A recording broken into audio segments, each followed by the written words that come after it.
బాపట్ల జిల్లా Epurupalem straight cut సీమౌత్ వివాదం మళ్లీ మొదలైంది. సహజ సిద్ధంగా ఉన్న స్ట్రైట్ కట్ మార్చడంపై మత్స్యకారులు ఆందోళన చేపట్టారు.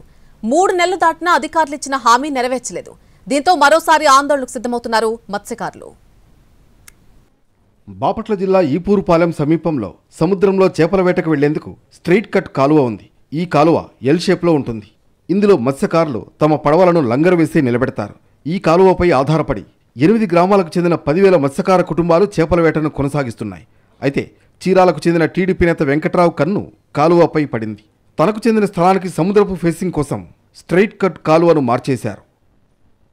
ఎల్ షేప్లో ఉన్న కాలువను పూడ్చివేసి నేరుగా సముద్రంలోకి మార్చారు. దీంతో సముద్రంలో పోటు సమయంలో నీరు వేగంగా కాలువలోకి వస్తుంది. నీటి ప్రవాహంతో కాలువలో నిలబెట్టిన బోట్లు దెబ్బతింటున్నాయి. అలాగే కాలువ 2 పక్కలా కొండరాళ్లు వేశారు.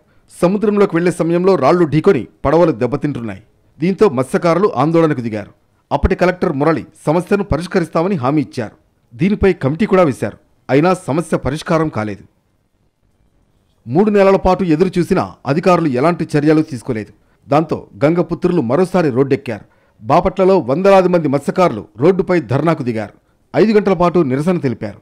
చివరకు కలెక్టర్ దగ్గర నుంచి స్పష్టమైన హామీ రాకపోవడంతో నిరాశతో వెనుదిరిగారు. 3 నెలలు దాటినా ఇప్పటి వరకు సమస్యను పరిష్కరించకపోవడం దారుణమన్నారు. ఈపురుపాలెం స్ట్రైట్ కట్ సీమౌత్ గతంలో ఉన్న విధంగానే తీసుకొచ్చే వరకు పోరాటం చేస్తామంటున్నారు. మరోవైపు అధికారులు కూడా మత్స్యకారుల సమస్యను పరిష్కరిస్తామని చెబుతున్నారు.